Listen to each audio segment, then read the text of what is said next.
चुने हुए नेताओं का काम अब रह गया है कि धार्मिक स्थलों का उद्घाटन करें। आज का सबसे बड़ा एजेंडा इस देश का क्या है कि मंदिर बन गया और वहीं बन गया, राम राज्य आ रहा है। हम जानते हैं कि राम राज्य लोकतंत्र नहीं था। हम चाहते हैं कि इस देश में कोई राज हो तो वो संविधान का राज हो, और दूसरा का काम करने वाले राजनीति कर रहे हैं और राजनीति का काम करने वाले धार्मिक काम में लगे। अपने अपने राम उस कार्यक्रम में वाइस चांसलर के साथ बैठ करके अमृतकाल के विश्वविद्यालय अब एक तरफ राम राज्य है ना, मेरी झोपड़ी के भाग आज खुल जाएंगे, राम आए। प्रधानमंत्री बनना हुआ तो उसने कहा कि मैं ओबीसी मां का बेटा। मणिपुर में महिलाओं को निवस्त्र करके घुमाया जा रहा हो और जिले इलाही खामोश हो। सपने दिखाए गए थे कि 2 करोड़ रोजगार मिलेगा, सपने दिखाए गए थे कि 15 लाख हर अकाउंट। कहा कि आप ओबीसी हो तो एक अच्छा काम करा लो, इतिहास में तुम भी अमर हो जाओ कि जाति जनगणना करा लो। अचानक बोला कि जाति तो होती ही नहीं है। हकमारी इतनी ज्यादा हुई है कि वही जिले इलाही घोषणा करता है कि ये है अमृतकाल के विश्वविद्यालयों का हाल। किलो अनाज अगले 5 साल तक 80 करोड़ लोगों को मुफ्त में मिलता रहेगा। यह है अमृतकाल का भारत। मणिपुर में महिलाओं को निवस्त्र करके घुमाया जा रहा हो और जिले इलाही खामोश हो। बिल्किस बानो के बलात्कारियों को रिहा कर दिया जा रहा हो, उन्हें फूल माला से स्वागत किया जा रहा हो, और जब सुप्रीम कोर्ट इस पर लताड़ लगाए तो कहा जा रहा हो कि वो फरार है। ऐसे वक्त में हम उन आइकॉन को याद कर रहे हैं जिन्होंने आइडिया ऑफ इंडिया के जरिए ऐसा भारत बनाया जिसमें कम से कम ऐसे दृश्य नहीं होने चाहिए थे। मगर अफसोस कि हम सावित्रीबाई फूले के सपनों का भारत अभी नहीं बना पाए। अवंतीबाई लोधी वीरांगना रही। फातिमा शेख और सावित्रीबाई को याद करना दिल्ली विश्वविद्यालय से निष्कासित ठेके पर प्रोफेसर के लिए कितना महत्वपूर्ण है, इसे जो मैं महसूस कर रहा हूं वो शायद मैं लफ्जों में बयान नहीं कर सकता। जब हमने इनकी बात की, उस कलम और किताब को बचाने के लिए अपनी कक्षाओं से बाहर निकलकर नागरिक होने की जिम्मेदारी निभाने की कोशिश की। सच को सच और गलत को गलत कहना जिस तालीम का मकसद होता है। शिक्षा का मतलब केवल डिग्रियों का कागज का पन्ना नहीं है, वो एक चेतना है, वो एक वैज्ञानिक चेतना, नागरिक बोध की चेतना। सावित्रीबाई फूले और फातिमा शेख डिग्रियों के देने के कारखाने नहीं खोल रहे थे, वो समाज को जागरूक करने के लिए शिक्षा की ज्योति जलाना चाहती थी।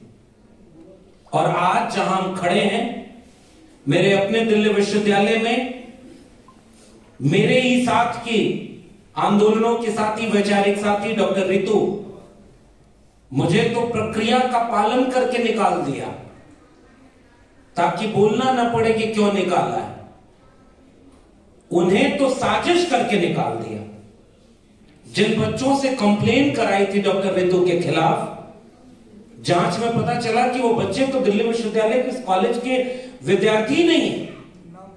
नाम फर्जी, रोल नंबर फर्जी और जातिगत अपमान के साथ उन्हें निकाला। दिल्ली पुलिस चार्जशीट दाखिल हो गई है और जिस प्रिंसिपल को जेल में होना चाहिए वो दिल्ली विश्वविद्यालय एक कार्यक्रम आयोजित कर रहा है।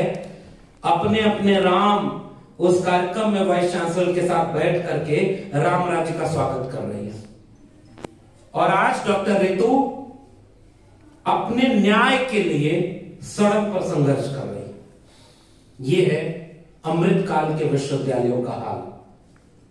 अमृतकाल के विश्वविद्यालय अब एक तरफ राम राज्य है ना, मेरी झोपड़ी के भाग आज खुल जाएंगे, राम आएंगे, गाने बज रहे। और आज ही जिले इलाही का एक भाषण हुआ है। मैं जब जिले इलाही कह रहा हूं तो समझ तो रहे ना किसको कह रहा हूं, क्योंकि वैचारिक मंच पर नाम नहीं लिया जाता बहुत हल्के लोगों का, या नाम सावित्रीबाई फूले का। उन्होंने कहा कि बहुत दिनों तक वो टेंट में थे तो उन्हें बहुत पीड़ा है, काश बचपन में मैं भी ऐसे टेंट के घर रह पाता। शायद उन्हें नहीं दिखता कि आज भी इस देश की बहुसंख्यक वंचित शोषित जमात के लोग टेंट जैसे झोपड़ी के घर में रह रहे हैं, जिनमें अभी कोई उजाला नहीं पहुंचा है, और उनकी हकमारी इतनी ज्यादा हुई है कि वही चिल्लाई घोषणा करता है कि 5 किलो अनाज अगले 5 साल तक 80 करोड़ लोगों को मुफ्त में मिलता रहेगा। यह है अमृतकाल का भारत।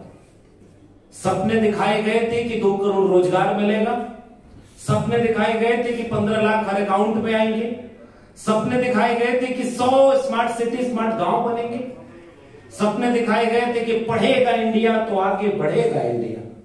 और हकीकत यह है कि अब चुने हुए नेताओं का काम अब रह गया है कि धार्मिक स्थलों का उद्घाटन करें।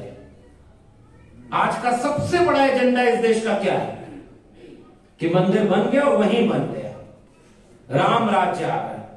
और राम राज्य में एक लक्ष्मण यहां खड़ा होकर पूछ रहा है कि वंचितों और शोषितों की जगह ये विडंबना और विरोधाभास है। हम जानते हैं कि राम राज्य लोकतंत्र नहीं था। हम चाहते हैं कि इस देश में कोई राज हो तो वो संविधान का राज हो और दूसरा कोई राज हो। उस संविधान ने सबको बराबर का हक दिया। उस संविधान ने यह हक दिया कि जिसे मंदिर बनाना है, मंदिर बनाने वाले, मंदिर में आस्था रखने वाले मंदिर बनाए और उसका कार्यक्रम करें, मस्जिद बनाने वाले उसका काम करें, चर्च और गुरुद्वारे वाले अपने धर्म का प्रचार करें। यह संविधान इसकी इजाजत देता है। लेकिन जनता का वोट लेकर के सत्ता पाने वाले स्कूल कॉलेज विश्वविद्यालय बनाए, इसके लिए भारत का संविधान लिखा गया था। और वो लोग केवल धार्मिक काम कर रहे हैं और उनकी बिकी हुई मीडिया दिल्ली विश्वविद्यालय के इन प्रोफेसरों के किस्से को नहीं कहेगी कि एक विश्वविद्यालय के प्रोफेसर आज किस स्थिति में खड़े हुए। और आज ओबीसी महासभा का कार्यक्रम है। जिस व्यक्ति ने गुजरात का मुख्यमंत्री रहते हुए कभी अपनी जाति नहीं बताई थी, अब जब उसे प्रधानमंत्री बनना हुआ तो उसने कहा कि मैं ओबीसी मां का बेटा हूं। और जब 2019 आया तो उसने कहा कि मैं तो अति पिछड़ी मां का बेटा हूं। और जब इस देश के लोगों ने कहा कि आप ओबीसी हो तो एक अच्छा काम करा लो, इतिहास में तुम भी अमर हो जाओ कि जाति जनगणना करा लो, अचानक बोला कि जाति तो होती ही नहीं है। यह है इस देश की हकीकत। और अपने आप वो समझ में आ गया। और मैं तो चूंकि विषय महिलाओं से जुड़ा हुआ है और हम जानते हैं कि जिस महिला आरक्षण की बात होती है, इस देश में अपमान किया गया, इसलिए जातियां जिंदा हैं और अब सम्मान की लड़ाई लड़ना चाहती है। इस देश में कर्पूरी ठाकुर जब मुख्यमंत्री थे, चुने हुए मुख्यमंत्री थे, राम नरेश यादव चुने हुए मुख्यमंत्री थे, तो यहां से गाली इन्हें दिल्ली के गलियारों से चली करती थी कि दिल्ली से चमड़ा भेजा संदेश, बार बनावे कर्पूरी और भैंस चरावे राम नरेश। वो इतिहास इसी देश का है और बहुत पुराना नहीं है, 30-40 साल 50 साल हुआ है मुश्किल से। बीपी मंडल साहब के विरासत के सूरज मंडल साहब यहां बैठे हुए हैं, वो बार बार इतिहास इस देश के ओबीसी लोगों को बताने की जरूरत है। वो तो जमींदार परिवार के थे, आर्थिक और सामाजिक रूप से बहुत सक्षम थे। और जब बीपी मंडल साहब मुख्यमंत्री थे और गंगा में आग लग गई तो बिहार के सदन में खड़े होकर एक आदमी ने कहा कि शूद्र मुख्यमंत्री बनेगा तो गंगा में आग नहीं लगेगी तो क्या होगा। बीपी मंडल साहब ने कहा कि देखो हम तो मुख्यमंत्री बने हैं, गंगा में आग लगी है वो तेल रिसने से लगी है, लेकिन हमारे यहां होने से तुम्हारे सीने में जो आग लगी है इसे हमें और भड़काना है ताकि बराबर का समाज बनाया जा सके। आज उसी बिहार, उसी इतिहास को याद करते हुए जब कोटा विदिन कोटा की मांग की गई थी, क्योंकि विषय है महिला आरक्षण का, नई संसद बनाई गई, नया भारत बनाने का ख्वाब दिखाया गया। सुबह ही चिल्लाई ने यह भाषण दिया कि यहां बैठकर यह तय हो जाएगा कि भाषा आपकी बताएगी कि कौन विपक्ष में बैठेगा कौन पक्ष में बैठेगा, और शाम तक उन्हीं का सांसद, इस देश के चुने हुए मुसलमान सांसद को कटुआ, मुल्ला और आतंकवादी कहता है। ये नई संसद के पहले दिन की घटना है। उस जगह पर आज आप सम्मान और हक की लड़ाई लड़ने आए, इसलिए वंचित शोषित सबकी बात करते हैं। ज्योतिबा फूले और सावित्रीबाई फूले को उनके पिता ने जब घर से निकाला कि स्कूल खोलना और बच्चों को शिक्षा देना धर्म विरोधी काम है, इसलिए घर से निकल जाओ। अपना घर का आंगन खोल दिया था, उसका नाम था उस्मान शेख और उनकी बहन थी फातिमा शेख। उन दोनों ने मिलकर के शिक्षा की ज्योति जलाई। ये है सोशल जस्टिस का आइडिया।